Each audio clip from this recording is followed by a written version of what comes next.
Welcome back to another talk. In today's video, I want to follow up on my last video, which was about love. I didn't mention one of my favorite books. So my favorite book of all time is All About Love by Bell Hooks. This book was the first book that really made me tap into love, my idea of love, my thoughts and beliefs about love. I just kind of want to read like a few passages out of this book. One thing she says is everyone needs to be in touch with the needs of their spirit. The connectedness calls us to a spiritual awakening, to love. I feel like when we're in touch with ourselves, when we're in touch with our spirit, when we're in touch with our needs, our desires, when we're just in touch with who we are, that allows us to connect to love further, to love deeper, to love intentionally. Because when we're connected to ourselves, it allows us to be vulnerable, which is a part of the experience of loving someone or to love someone, to allow yourself to show someone the true essence of who you are and to also create that environment for someone to show the true essence of who they are, which deepens that connection. On the topic of everything starts with yourself, we can give ourselves the unconditional love that is the grounding for sustained acceptance and affirmation. When we give this precious gift to ourselves, we are able to reach out to others from a place of fulfillment and not from a place of lack. Self-loving is to give ourselves the love we often dream about receiving from others. I've been in relationships where I've lacked my own self-love, where I haven't put my needs first, where I didn't do that prior to the relationship. And I've gotten into the relationship trying to pour from an empty cup, trying to give someone the love that I haven't even given myself. I was pouring into someone and taking from myself because I wasn't giving myself that love. I wasn't giving myself that time to be single. I wasn't giving myself the love that I wanted from someone else. I also want to bring in God and that connection to God and how our love for God can increase our love for ourselves. Our connection to God can deepen and strengthen the love we feel within ourselves. I believe in God and I believe that God loves us. God is forgiving. God is compassionate. When we view ourselves in the way that God views us, when we give ourselves that unconditional love that God gives us, then we're more connected to love. I feel like for me, I kind of wanted to be validated by other people as opposed to feeling that validation within myself, feeling validated by God, seeking that from someone else, for them to affirm me, for them to forgive me, for them to tell me that I'm okay, for them to tell me that I'm worthy, all the things that I felt like I was lacking within myself, which in turn it landed me in unhealthy experiences. But the more I tapped into my spirituality, the more I tapped into my relationship with God and deepened and strengthened my connection to God, I felt more connected to myself, seeing myself through God's eyes. That meant that on my bad days or when I'm struggling with things that happened in the past or I'm going through difficult emotions, I can still give myself the love and the grace that I deserve. As humans, we're complex, right? For a lot of us, it might be difficult to love those aspects of ourselves.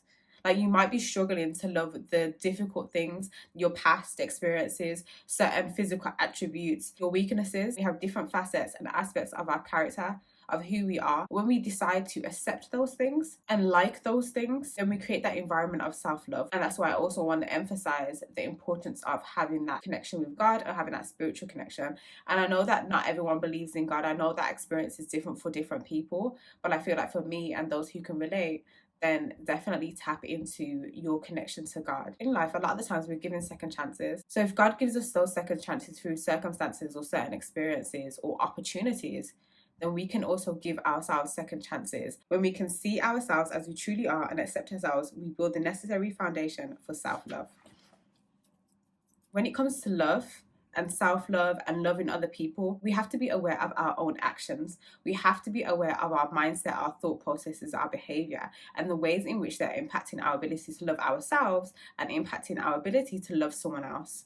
Because when our actions don't align with who we truly are, things that we want in life and the things that we want in regards to love and a loving relationship, we're unable to get the loving experiences that we want. In my relationships, I victimize myself a lot. And I say that because whilst I was a victim in certain instances, I also had to acknowledge the role that I played in keeping toxicity up, in keeping cycles going, in keeping dramatic experiences continuing. So for a while, I navigated with a chip on my shoulder, like, why won't these people leave me alone? Why did they bother me in the first place? You could have just left me alone. And whilst those things are true, the reality is there was moments in which I kept up my own negative behavior, feeding into arguments, poor communication, not being honest about my needs, not being honest about who I am or what I've done, lying to protect someone else's needs, not being honest with myself. Behaviors that create a toxic cycle, create an unhealthy environment, experience of love that then fed me this narrative that I'm undeserving of love. I ended up feeling ashamed. I ended up feeling guilty a lot. That was a strong feeling for me, just feeling shameful, not feeling deserving because I didn't feel like I was good enough, because some of my actions would reaffirm that belief. So when I would do something negative within these relationships, and I would get a negative response back, because that's what happens, like negativity is feeding negativity, I would then be like, oh, this is why you're not deserving of love. This is why you can't get what you want, because you're not doing things right, you're not being a good person. But it was really that I needed to take responsibility for my actions, for myself, and my own healing. Sometimes we respond off our triggers. When we're in these unhealthy relationships or having unhealthy experiences of love, we can get triggered easily. So if someone gaslights us, or someone showing us the inability to give us what we actually want and desire from a relationship, that can trigger us. But instead of us walking away from the situation, instead of us assessing our behavior, what can happen is we then decide to respond on our triggers and feed that negativity, instead of saying, this doesn't honor who I am, and walking away from it. So that's what I had to do. I had to be honest with myself about how I was feeding into something I'm saying that I don't want to experience anymore. It's having that faith and trust in yourself that you can do better. Another thing, trust. What are we going to do without trust? What are we going to do without self-trust? And what are we going to do without being able to trust someone else? To love someone is to be able to trust them as well. To trust who they are, what they say, their responsibilities, their intentions, their actions. Just to trust them wholeheartedly. In her book, Bell Hooks talks about trust being the foundation. I couldn't agree more. Because have you ever been in an experience where you just do not trust someone? You don't trust their actions. You don't trust their ability to do something. You just don't trust them and who they are. You don't trust their intentions. It's such a difficult experience to be in, because you might love them, but because you don't trust them, how can you develop that love? How can you strengthen that connection? How can you strengthen that loving experience? How can you deepen that relationship? How can you reach heights within that relationship that are healthy? It's almost impossible to do that when you don't trust that person. Loving someone is trusting them with your heart, right? It's knowing that there's a possibility that they could do something different, but believing and trusting that they won't. Like I said, humans are complex, so they can do different things, right? Like, you never know exactly what someone is capable of. Love is also a vulnerable experience. You need to be able to trust someone enough to know that you can be vulnerable with them, to know that they're going to have your best interests at heart, to know that if they do something wrong or hurt you, that they will be intentional in their behavior, take responsibility, and do what they need to do to rectify the situation. You need to be able to trust them. And when you don't trust someone enough, there's certain behaviors that come up: checking phones, poor communication, passive aggressive behaviors, feeling low about yourself, just creating a negative environment simply because you don't trust that person. Trust is obviously built over time, but trust is built through like action and taking responsibility. And I think that when you're unable to take responsibility within a relationship of yourself and also that person that you're with, if they're unable to take responsibility of themselves and their behavior, how can you build that trust in that relationship? We have to be able to trust someone with the different aspects of who we are, our worries, our fears, our thoughts, our feelings. I remember being in a relationship where I didn't feel like I could trust that person. And I honestly feel like it brought out the most negative side of me. Checking phones, checking comments on social media, looking for things, getting panicked and anxious when I saw something pop up. Trust is at the foundation.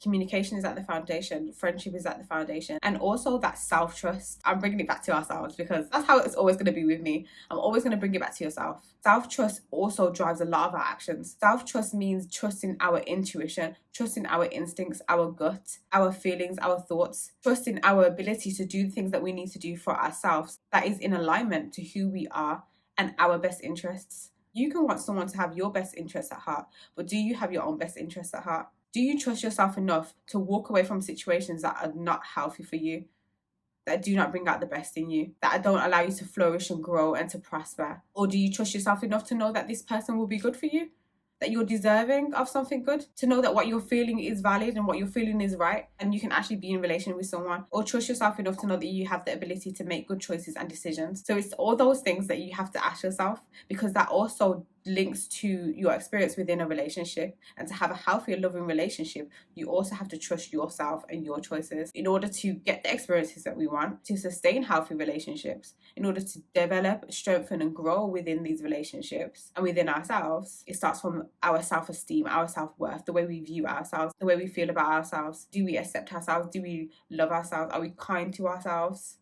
Do we see ourselves as worthy? Those are really important aspects to actually having that self-love and a loving experience with someone else. Often we confuse perfect passion with perfect love. A perfect passion happens when we meet someone who appears to have everything we have wanted to find in a partner. And sometimes the intensity of that connection can blind us. Trauma bonds. So if you haven't already, watch my 2 videos on trauma bonds, because it literally resonates with that point. That intense connection that we often feel sometimes with certain people and confuse that with love and healthy love, when really it's that intensity that might actually be a toxic experience. It might be that you're connecting based on unhealthy things like trauma, and then believing that is love when it really isn't. When we are committed to doing the work of love, we listen even when it hurts. The ability to listen, the ability to communicate, the ability to be honest and have those difficult conversations. And I think like that was my struggle. I value honesty a lot, and I have struggled with being able to be open and honest about my needs and wants, in belief that I'm going to hurt someone else's feelings or that they will look at me different. But the reality is, when you're open and honest about who you are, then that gives someone the opportunity to decide whether they want to love you or have the capacity and ability to love you. When you hide who you are and you're unable to have those difficult conversations, then how is someone supposed to know who you are at your core? And that has been my experience in relationships in which I felt like they didn't truly know who I was, because I wasn't actually having those difficult conversations and being honest about who I am. Or I would pour everything out in the beginning, like, oh, this is what I went through, this is what happened. And I haven't even built that foundation with someone yet. I haven't even built that foundation of trust where I can truly believe that they have my best interests or that I can really trust them. So there's also that as well, because it's like you can also overshare so early when that trust or that foundation hasn't even been built yet, and you're still building that foundation, to know that this person is someone that you can be safe with, that you can be safe with your, your darkest experiences or your most difficult moments. To love well is the task in all meaningful relationships, not just romantic bonds. To love is also to love life, to love your friends, to love family, to experience love in different aspects. It's not just romantic relationships, although I am speaking mainly about romantic relationships. But you can love in so many different ways. You can love so many different people. You can have love in so many different bonds. And friendship is key in that as well. Loving and healthy friendships are also very transformative, because also a lot of times in friendships you'll find that you can be your authentic self, because of the expectations that are placed within friendships are kind of different to the ones placed in romantic relationships. So you're able to be your most authentic self. You're able to be a little bit more honest about your thoughts and your feelings, to be more open. That's also why friendship is key to a loving relationship as well, and also sustains that relationship. But that wraps up my video on love. I'm definitely going to do more videos on love because I love love. I'm passionate about love as well, and I really want to tap into it a little bit more. I want to hear some of your comments, your thoughts, and some of your experiences on love as well. And definitely please read All About Love by Bell Hooks, because amazing book. Thank you for listening to another episode, and I will see you in my next video.